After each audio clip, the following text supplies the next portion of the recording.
Hi besties, we back again. How was paper one? How was it? Did you guys eat and leave no crumbs? 110 and above? Period. Bear with me, I just had wisdom teeth removal, so yeah, teka, but let's work together. What can you expect in your paper 2 life sciences? Same structure, you have your section A and B. Section A, actually in this paper, same as paper 1, you answer everything. Now let's get into the topics that will be assessed in this paper.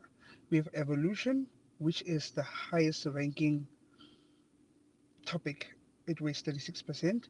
We have genetics and inheritance. Then we have DNA, the code of life, and then we have meiosis. And then we always have investigative questions everywhere.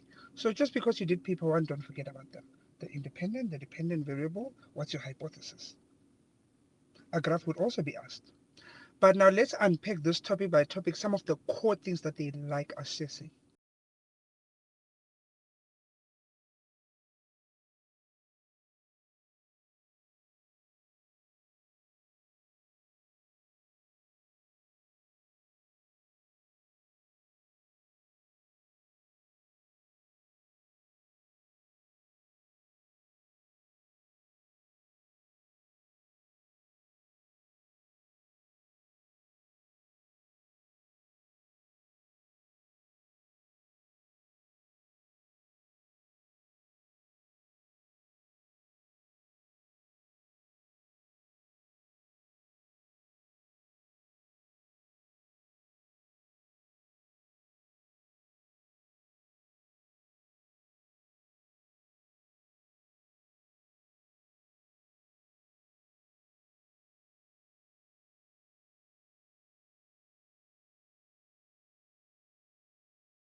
So for meiosis, you need to know the differences between mitosis and meiosis. Mitosis you did in grade 10, and similarities that are there.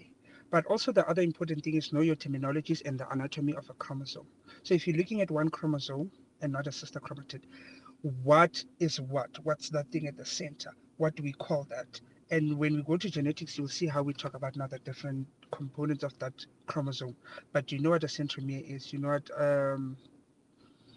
you also know how to draw. And if we ask you that this is the stage that's happening in this phase of meiosis, and there was maybe crossing over, show us how it's going to look in the next step. That means that you must understand that process that's happening next and how it would actually look diagrammatically. And always remember, if you're given a diagram, always label it. Always label your diagram, even a graph. If you're given a graph, label it. When it comes to meiosis, they can also ask you what's a gonosome, what is an autosome, what is a somatic cell, and how does it differ from, for example, the sex cell, how do they differ? So also terminology is very important in this stage, as they could ask you to distinguish various platforms of meiosis, the 4 stages, and also interface is very important because there's a lot of activities that are happening in that process before the whole process of meiosis comes and starts. So when you study meiosis, always use diagrams so you can understand when there's crossing over how the chromosome is going to look there.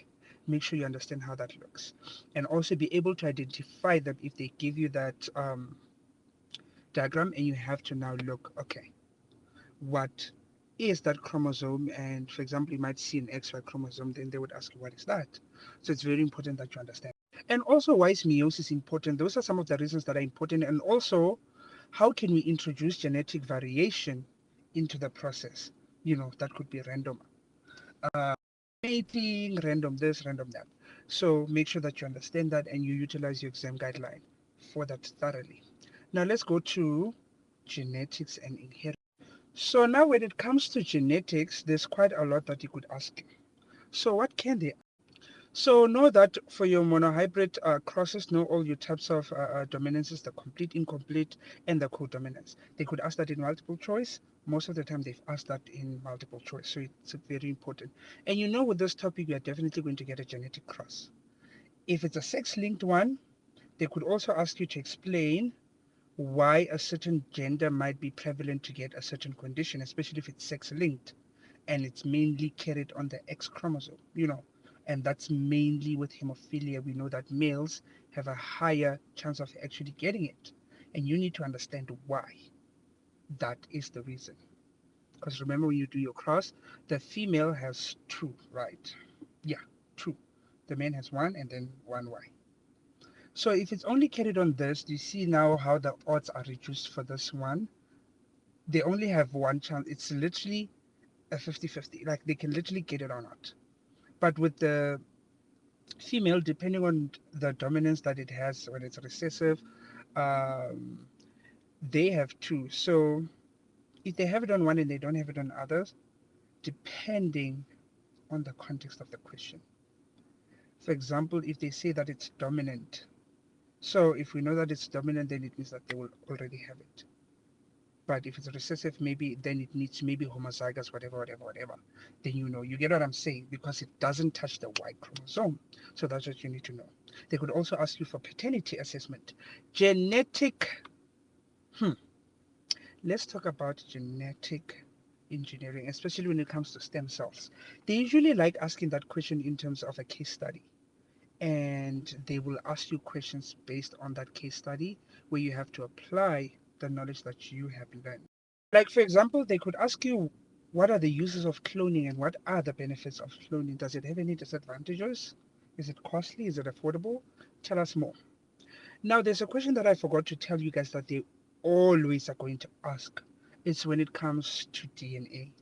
Remember when we're dealing with the proteins and the amino acids, they can ask you that what would happen if the base sequence of this got changed?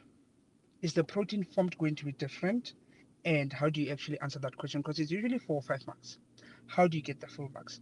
Remember, you need to tell us if it's this, it's going to change to this now. That means that now the anticodon is going to be this. That means that the amino acid that's there, it's going to change from this to that. As a result, this is going to be this and that. So the protein will be changed. But sometimes there was a question, people, I'm not sure if it's 2022 or 2021, where they tricked a lot of people because a lot of people always assume that the protein would change. But in the scenario which that they had asked in this question, the protein would not actually change. It would not change. So it's very important that you look at that and you know how to do that. If the codon, anticodon, and so forth, and then the protein that gets formed, is it going to be the same or not? Make sure you name them and you write those codons and anticodons when you answer that question. Okay, I'm trying to add everything into this video so it's not over 10 minutes. Mechanisms of reproductive isolation are very important when it comes to evolution. There's quite a lot. Go through the terminologies because that's how they always get you. But those strategies, please make sure that you understand them and you are able to explain them if you're given a context. Speciation is something that they haven't really been asking about. So please have a look at that. Please have a look at that and make sure that you know the out of Africa hypothesis. And basically, this is not saying don't just study that, but just pay special attention to those. The paper is going to be fair. It's always been fair, basically. Evolution is always where they get you, especially with the terminologies. Also, one last tip, remember if you're given to tabulate, always make sure you have a table and not a T-junction. A T-junction is not a table based, you're going to lose your mark. You're going to use that 1 mark. That 1 mark might be the reason why VETS or UCT rejects you. So it might be the reason the buzzer accepts you because you answered it and someone didn't. So let us answer and make sure we do not skip any question. Good luck, bestie. Bye. Let me go sleep and drag myself medication so I can rest because it's painful.